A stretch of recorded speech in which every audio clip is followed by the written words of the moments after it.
Donald Trump fear Robert Mueller so much? Not Mueller the report, Mueller the man. What is it in the picture of Mueller sitting and testifying before the Senate Judiciary Committee that puts the fear of God in Trump? We're learning today that Trump's dread of what the moral strength of Mueller would look and sound like to the country is spurring him to oppose the special counsel's testimony before the Congress. It's clear that Trump resents the credibility and clarity that Mueller might bring to the table. But above all, Trump fears and knows that Mueller has the ability to cut through the smokescreen that currently protects Trump's presidency. The Associated Press is now reporting that in contemplating the special counsel's testimony, the president stewed for days about the prospect of the media coverage that would be given to Mueller, a man Trump believes has been unfairly lionized across cable news and the front pages of the nation's leading newspapers for 2 years. According to that AP report, Trump has long known the power of televised images and feared that Americans would be captivated by seeing and hearing Mueller, who has not spoken publicly since being named special counsel. It's that fear that prompted Trump to come out and say that Bob Mueller should not testify this weekend. Likewise, Trump appears scared of Mueller's his star witness, former White House counsel Don McGahn, who is the centerpiece of the obstruction case against the president. And just today, the White House ordered McGahn to ignore a congressional subpoena for documents related to the Mueller probe. It comes as the House Judiciary Committee prepares to vote tomorrow to hold Attorney General William Barr in contempt of Congress for refusing to comply with a separate subpoena for the full Mueller report.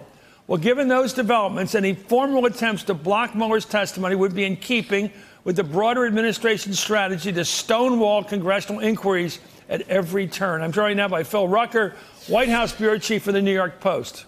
The Washington Post. I'm up here in New York. I'm sorry. Different newspaper. Mimi Raake is a former assistant U.S. attorney in the Southern District of New York, and Zelina Maxwell is the senior director of the progressive programming for Sirius, which I listen to all the time, Sirius XM. I want to start with Mimi on this one.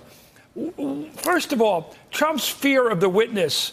What do you count that for? I mean, there's people who have always told me once you see a witness in testimony, it has more power than all you've heard beforehand.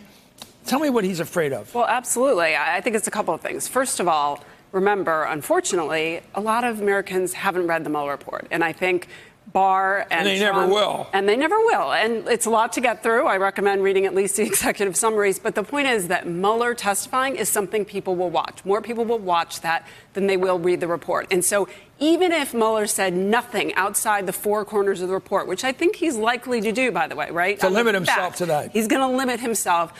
But that is a worthy exercise, I think, for a lot of reasons. And I think that in and of itself terrifies Trump.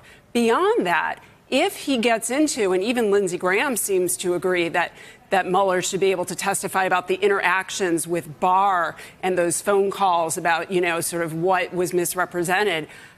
That's not in the report. That's not anywhere we can read it. And we only have Bill Barr's side of it right now. That could be very damaging. I don't think Mueller is going to come out and trash Barr. I mean, I don't think anybody should expect that, or Trump for that matter. But I think even if he just speaks the facts and the truth, it could be very damaging. So let's talk about the marginal value of his testimony on fact. For example, he never came to a verdict. He never told us whether there should be a prosecution, an indictment. He never told us whether he thought the Congress should do that. He left a lot of material out there and wanted Congress to reach for it. Do you have a sense that he would go further and say, yes, what I hoped was Congress would see what I saw in these 10 cases of obstruction of justice. See what I see. Let me help you. Will he do that? Will he go further?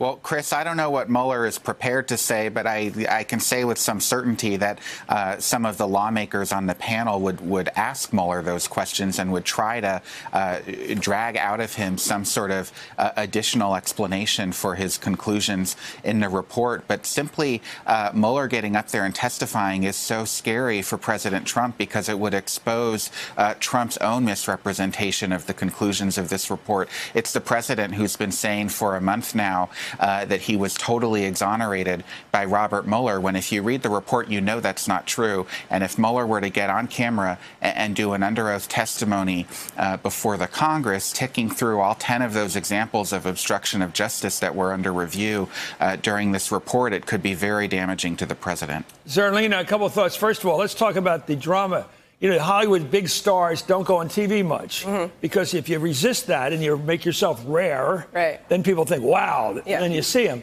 I remember Burt Reynolds ruined his career by going on Carson all the time, I think.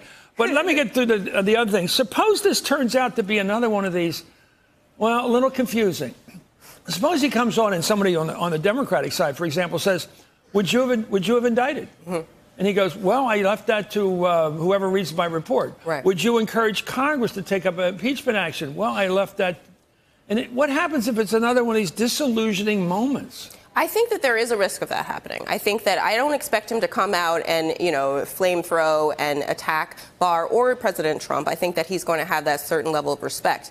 I think the Democrats can formulate questions that would evoke answers that could make a lot of news. Come on, you're good. Does this report exonerate the president? Yes or no? Does it exonerate? Does this report exonerate the president? So in other words, or no? the Attorney General did not give us the truth. Right. I mean, that's facts. He can comfortably say no to that question because it's actually in black and white in the report. This report does not exonerate the president, even though the president is saying the opposite. So I think that the Democrats actually have an opportunity here to formulate questions that can evoke that kind of information from Mueller, understanding that he's not going to go farther or get ahead of his skis in any way. Hey there, I'm Chris Hayes from MSNBC. Thanks for watching MSNBC on YouTube. If you want to keep up to date with the videos we're putting out, you can click subscribe just below me or click over on this list to see lots of other great videos.